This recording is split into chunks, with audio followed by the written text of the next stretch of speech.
It's the last section of the podcast, what we've been sipping on. As always, any of the media that you've been consuming through the week, let us know in the comments if you've been sipping on anything that you think that we should check out and maybe talk about, okay? So we're going to move on. I'm going to kind of kick this one off because something that I've talked about in the past, and it's finally come to fruition. I brought this up on a couple of what we've been sipping on. I'm not going to get into it because it's not over yet. But One Piece, Gear 5 has finally officially been animated, and fucking it's about to go down tomorrow. Wow. I'm just going to leave it at that. We're going to move on, and I'm going to talk about what I've actually been sipping on this week, which is The Witcher. Season 3 is out, and I know Katie was pretty excited to see this. You've seen it too, right, Bailey? Oh, yeah. Yeah, okay. I'm just as excited. Yeah, well... I've already watched all of it. Now, here's my thing. I don't particularly have a problem with The Witcher and the way that it's going, but, like, you know, Henry Cavill, who is The Witcher, who plays Geralt, is no longer doing the series because they're not following the books enough. I've always had this, like, thought. I don't necessarily agree with, like, shot-for-shot remakes of anything because I think you want to tell your own version of the story. If you want to get the book story, go read the books because the books don't necessarily translate to a television show. And, like, I get that, like, it's not going in a direction where Henry Cavill thinks that it should go, and he's, like, a very, very big nerd who has actually read them. Yeah, and, he like, was just too big of a fan to play what he was exactly. playing. And he was always giving them, like, pointers of what to do in the show or whatever. But so, like, I do see that, but personally, I don't think the show is all that bad, but I do see some of the reasons why people aren't really, like, gelling with it. It's a good show. I will say this. You know how they divided it into this current season into two separate seasons or whatever? Episode 5, that finale, the mid-season finale, crazy. It was awful. Oh, I liked it. It was one of the worst fucking things I've ever seen. Like, they do this thing where, if you haven't seen it, where they do multiple timelines. So they progress through a timeline, and then they go back and retell the timeline from a different perspective.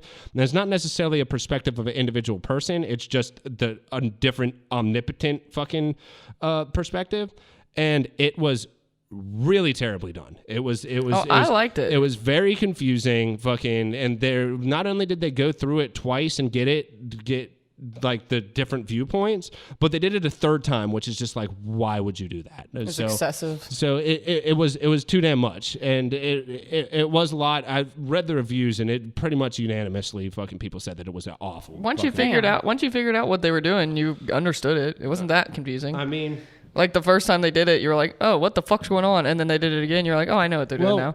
The like climax of the episode or whatever, where you find out it's not actually the fucking old mage who is the guy who's behind all the spoiler alert. Spoiler alert. Well, fucking don't watch this if you haven't watched it. If you're fucking watching what we've been sipping on, I'm not just going to fucking give a vague overview of it and do it. I actually kind of want to get into a couple of the plot points, but it's revealed that fucking this other person is actually the bad guy. And when I was watching it the first time, I was like, what? Because I didn't really realize what they were saying. If it wasn't for the fact that I knew the name of the guy, and that's because, and a lot of people have issues with that, because when you're talking about like a fantasy show that has like these odd names that you're not really used to, it's hard to follow which character's which. I was like, if I wouldn't have known that guy's name specifically, who's not a huge character. No, he's really not. Throughout the whole series, he's not really that big of a character. He's like a mid-tier character for sure, but now he's like the main villain. So, but that was the last 2 episodes. What? No. Well, we're talking about the mid-season finale. Once they get past that and they release the second half of the season, oh, okay, I got you. Then you realize who it is, who's behind everything, and then Geralt gets into the battle with him and fucking gets all fucked up. I don't know how they're gonna replace him. With how they ended that. It's not with how they ended that season. How the fuck are they going to replace him? It's just going to be it's going to be a different character playing him. They're just going to replace him with Liam Hemsworth. I know, it's going to be a different storyline. It's not going to be a different storyline. They're just going to like a different person. It's going to be the same exact story, a continuation. They're just going to have a different person. And he's still going to be he's still going to be Geralt. He is Geralt. He's already cast as Geralt. It's fucking odd. I don't like that. I don't like it either. That's because Henry was only contracted to do a certain amount of time and wanted to leave. And if you I can't get keep that, him to do but it, they want to continue the story. Now, there's a lot of things that people are having issues with. Like for one, a big thing is, it's The Witcher. The whole entire series revolves around Geralt. He is the main character, and people are like, why are we dealing with Yennefer and Ciri and all these other characters, and they're trying to make it to be like this fem power thing, which if you know anything about the politics of Netflix, they are generally going to push that. But, you know, I looked it up. Ciri is in all the books. She is the character. She is the like adopted daughter of Geralt.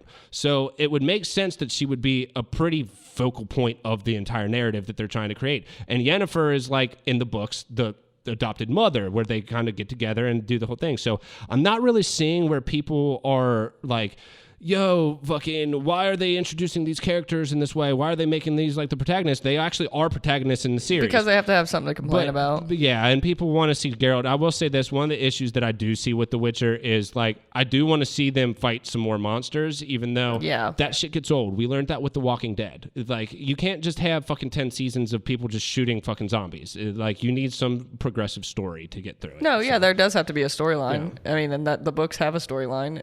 I don't know how much they're following the books, how much they aren't following the books, because I didn't read them. From what I understand, they are not. They said that with season 3 that they were going to follow it more, but they're not at all. They are very divergent from what the books are. I mean, I think Ciri's badass. The fucking her in the fucking desert. I do too. Cool ass. Fucking like I like that. Yeah, part. And like I get it why people would be like, oh, why do we need an entire episode where she's just in the desert when it's about Geralt? But like, it's helping progress the story. Yeah, it's helping progress the story. That's how TV shows work. The writers of the TV show want to do. They're not the writers of the book. They're the writers of the TV show. And that's why I think, because like I always bring it back.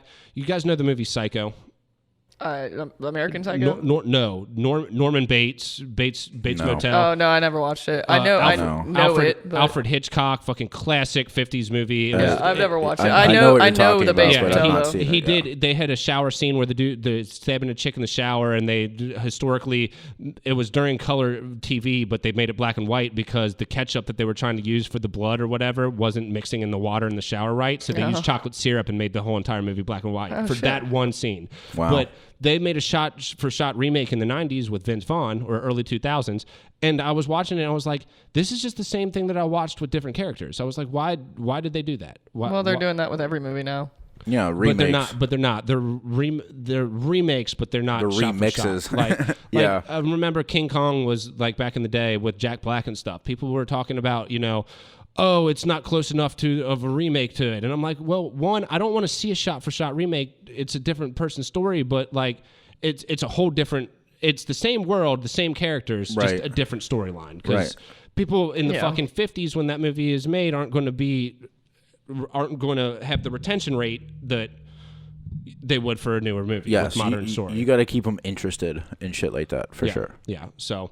Yeah, that's what I've been sipping on The Witcher. I think it's a decent show. There are some scenarios. I remember the first time I watched it, season 1. I didn't know it was released on Netflix or they were even doing a series. I was living with Max, and Max was like, I was like, what are you watching? He's like, I'm watching The Witcher. And fucking, I came back like a day later because I started watching it. I was like, what do you think? He's like, I stopped watching after the first episode. He was like, that's how I was too. Oh. And then Katie was like, no, you have to watch it. And now I like it. Well, yeah, no, I'll admit that the Witcher, it starts out, but it follows, the first season does follow a lot of the initial books, which aren't actual like novels. They're more like short novels, or I don't know what the exact word is. Short stories? But they do a lot of, short story.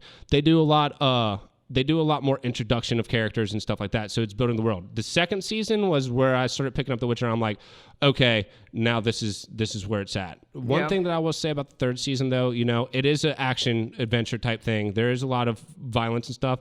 I thought it had some cheesy choreography and, you know, I thought the fight scenes in this season were better than the other seasons. They're cool. They're still cool. Don't get me wrong. Other than the second season where they fight in the castle. What the fuck's that place called? Where the Witchers all fight. That was a cool ass fight. Are you talking scene about like the Witcher's like home base, castle or whatever? It's more something or another. I can't think of the name right now, but that I like that scene. But the scene this season with the elves, fucking not the last one, not the last fight scene with where she fucking unleashes the lightning. That one was the one fight scene that they were talking about where they're in that like courtyard, like ruins and stuff like that. That was a cool one. I thought that was fucking dope. But I'll say this: I think that they've kind of regressed from the first season, because the first season when you got Geralt fighting like these big ass monsters and stuff like that, there were some cool scenes, and it was kind of like, oh damn, they actually have the production already behind the show in season 1 with the pilot to keep this shit going. So yeah, you guys got any more comments on The Witcher? I don't know. It's kind of like a I don't know.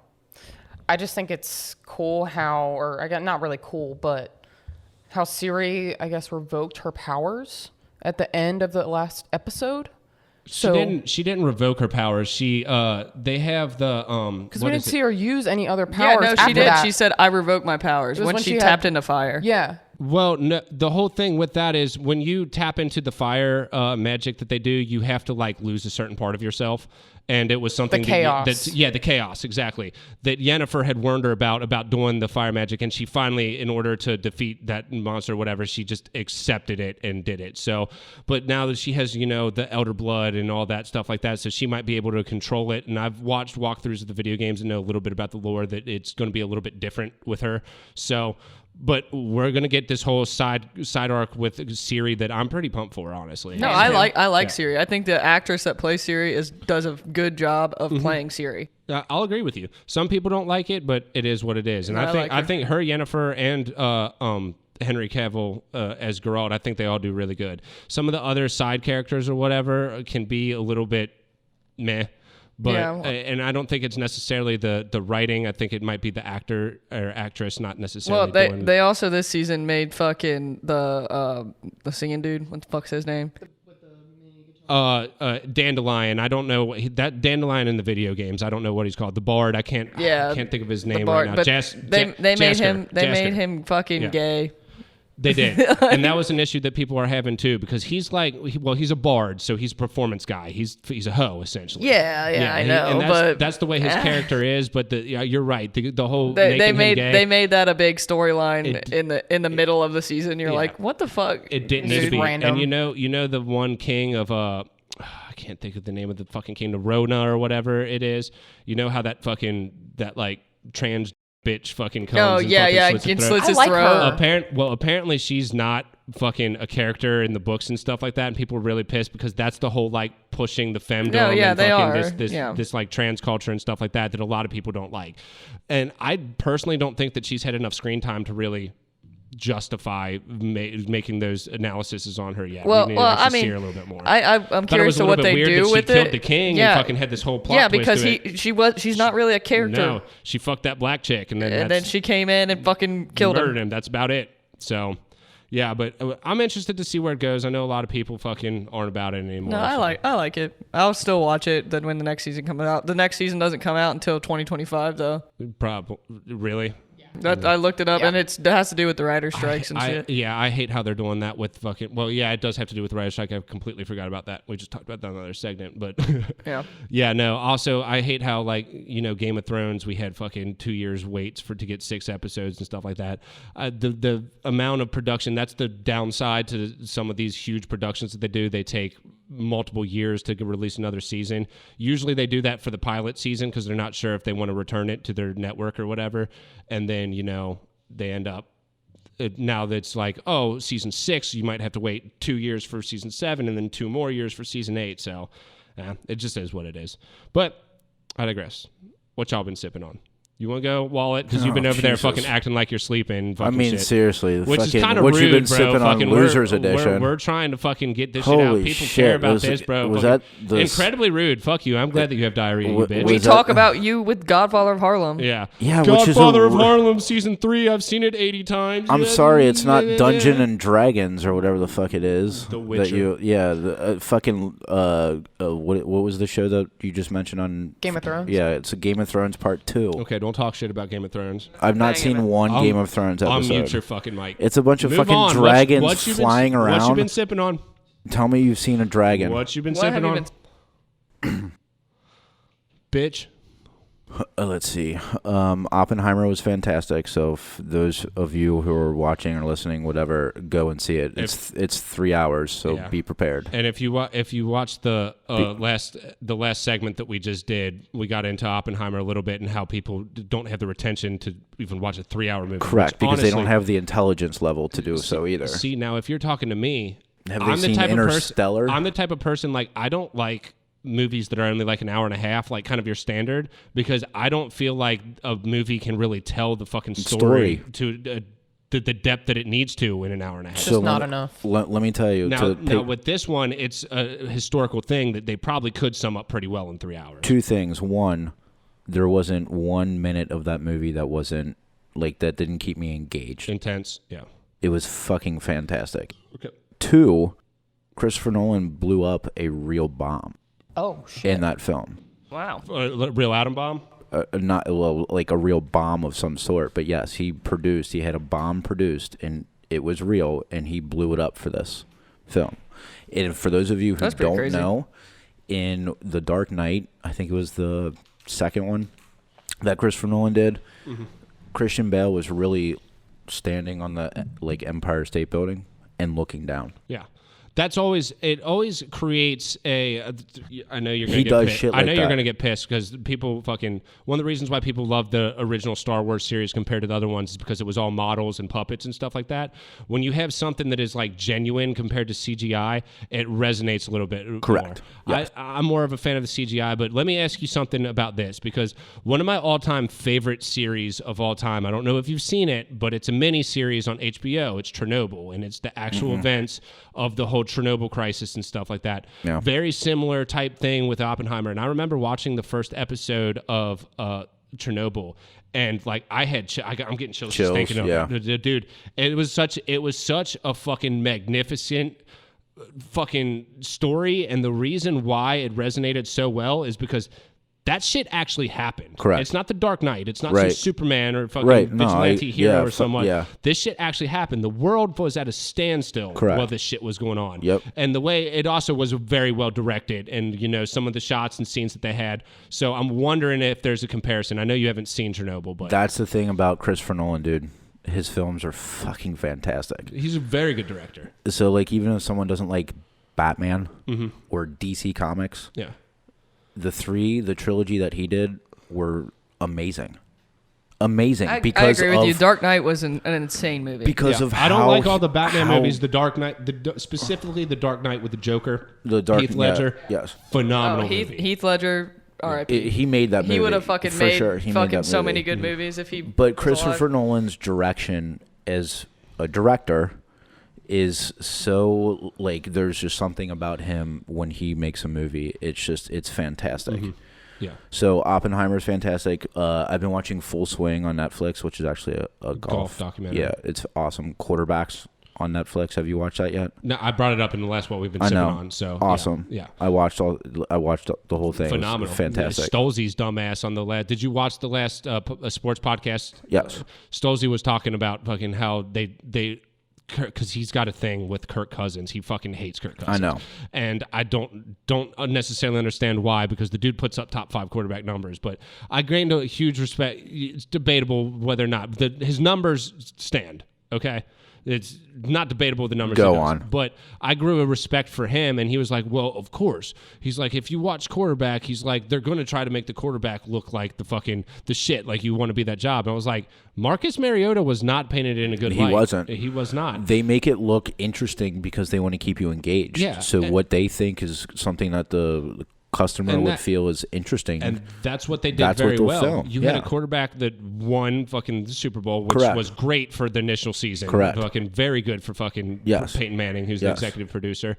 They had Kirk Cousins, who was really good, and then they had Mariota, who got replaced halfway through the season. It's like they got all 3 levels of quarterback. They were not a very good team last year. And like, I think that they painted him. I think that he himself, Mariota, did a good job of painting himself in a positive image. Yeah. But I think that the direction that it went with everything that happened didn't necessarily. I don't think that the documentary, like the people who made it, necessarily meant it to be that way. But when it comes down to it, when he gets cut the day after his daughter's born or son, I don't remember which one it is. He has a child, and then he goes and gets knee surgery. Yeah. They start cutting in the media who comes in, and the media, they'll skew everything and do which way. But it's something that you got to put in your film because it was something that actually happened. Correct. But in the end, it did not paint him in a positive way. No, he was depicted in a negative way for sure. Yeah. But those are the things I've been sipping on. Yeah. Okay. Cool. What you guys been sipping on? Because I know you guys watch. I know you guys watch everything together, unless you guys got two separate things. Well, yeah, you can go. I'm talking about something that you're not involved in. Okay. I mean, I don't know. You're not prepared for what we've been sipping on? Go ahead. I've been making my set for the upcoming show on September 9th at Washington Park. It's free. So if you like EDM, fucking come through. It'll be a good time. Yeah, free and in Washington Park. Yeah, it's gonna be. Hopefully it's a cool place to play. It's Washington Park. It'll be a cool place to play. Washington Park's a dope little spot that they got. It right is. There in the middle of MTR. I've never been to a show at Washington Park.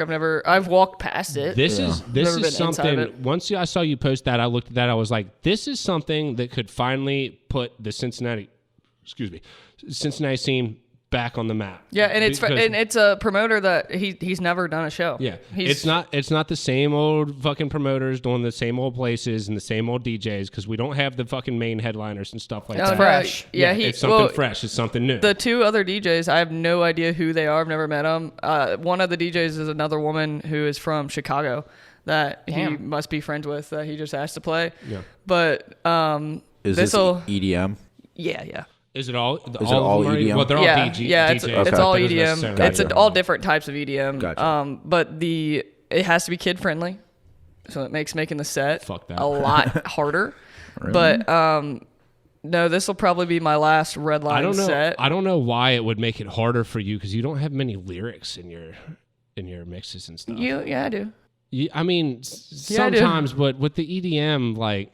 And most of it's raps that have a lot of cussing or have sexual innuendos in them, and I can't have. I any guess of you that do in have it. those songs that are fucking just remixes of fucking popular like rapper. Fucking, Yeah. I mean, that makes a set fun. How makes much? people get how much of engaged those in your lyrics set. are not like kid friendly? A lot of them. A lot more than you would think. Trust me, I guess, making this set, I have to pick and choose, point. and I'm like, man, I can't put that in there. Like, but no, I think this is gonna be probably my last set as Redline. Then I rebrand to a different. Are you gonna drop it, or are you still waiting? Well, I'll say it. I'll say it. My rebrand is Outlaw. 2 V's. Well, no, not anymore. Oh, it's not. Nope, it's Outlaw. Period, and the period on the logo is a spur. V's. Go with 2 V's. Hold on. What? Let her finish. Let her finish. Go ahead. That's what I told her. The period on the Outlaw in the logo is a spur, and I'm trying to get away from playing super heavy dubstep. I don't really want to play that anymore. So this Redline set is not heavy. This Redline set is more. It's the transitional set. Yeah. So that'd be dope. I'm putting a lot of work into it because, so if you come see this last Redline set, I think you'll be impressed of for sure the route I'm taking, and yeah, so it'll be a good time. I know I'm pumped for it, because like when we sit down and like either like mix or not necessarily even that, but like play music together, I get a different vibe of fucking music than you play. And obviously that it would make sense that you'd play like more heavier stuff considering the scene around here. Yeah, that's just what people like here. It's geared for fucking doing that. But like I said, this is an entire new environment. It's an entire new entire new fucking artistry that you're putting forward. It makes sense to fucking introduce this new type of vibe. And I honestly think that you'll find that you're happier doing this different stuff, and you'll end up getting a better vibe from it, because I think people are just kind of done with the same. No, in Cincinnati, I think they are very done with just. That's why I all meant the not heavy you, rhythm. the entire just scene. But bless you. I also haven't been to a show in fucking like a year and a half. You have not. So. Sipping on anything that you want to talk about? I mean, like certain recipes, I guess, but that's food. If you guys want me to talk about, She's been food. cooking. She made some banging. Shit. What you've been sipping on is really whatever sipping. you want, whatever you've been sipping on, and fucking you want to talk about recipes. So what you got? I made cracked chicken last night. Okay, dude, it is cracked. Wait, is it cracked or jacked? Yeah, don't pound on the table. Sorry, but, my bad. it's crack. Okay, so explain. It's so good. Are we sprinkling crack on it? Does it taste like crack? Oh, is it not so your good it's grandma's crack, or is it like an actual recipe that's called cracked chicken? It's literally a recipe called cracked chicken. Oh, it is it is. so good, you just have to keep getting more. It is a new like party favor for me right now, I think. For real, I'm so serious. What y'all bring? I got mushrooms. I got fucking cocaine. I got crack. Crack chicken. chicken. Literally. Oh. So what makes it cracked chicken? It's just, I don't know. Like, it's so simple, though. Like, what goes into the explain recipe? it. What is it? So, crock pot.